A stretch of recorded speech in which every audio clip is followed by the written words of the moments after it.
মসজিদ গঠন করার ক্ষেত্রে কোনো কম্প্রোমাইজ কারোর সাথে হবে না।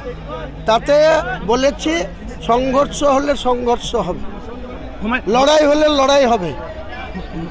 ইসলামের সম্মান রক্ষার্থে আমি নেমেছি, আমার জীবনের বিনিময়ে হলেও বাবরি মসজিদ প্রতিষ্ঠা করব।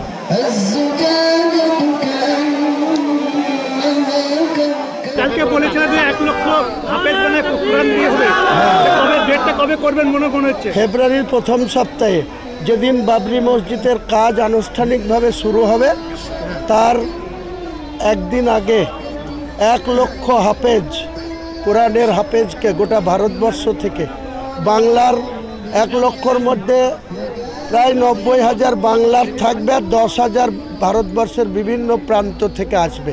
যে টাকা এখানে দান করেছে, কাল আমার নিজের বাড়িতে অনলাইনে পুরো লাইভ টেলিকাস্ট করে সেই টাকার কাউন্টিং করেছি। যারা শেয়ার করেছে তারা সবাই দেখেছে। এখনও কাউন্টিং কমপ্লিট হয়নি।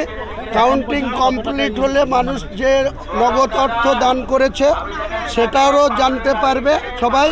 এখন পর্যন্ত ব্যাংকে 2 কোটি কত ঢুকেছে সেটাও সবাই জানতে পারবে ব্যাংক স্টেটমেন্টের মাধ্যমে।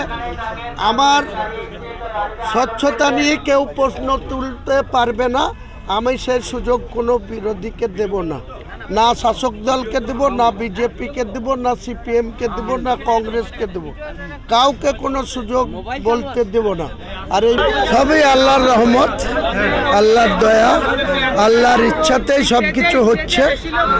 এক শ্রেণীর মুসলিম বিরোধী লোক, তারা বরাবরই মুসলমান ধর্মের মানুষকে ঘৃণা করে বা তাদেরকে এই পৃথিবীর মধ্যে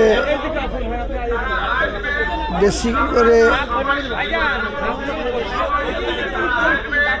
মাটিতে পুঁতে রাখার চেষ্টা করে।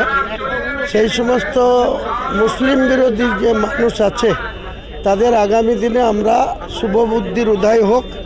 নাহলে মুসলিম শুধু বাংলায় নয়, গোটা ভারতবর্ষের মুসলিম ধীরে ধীরে ইউনাইটেড হবে।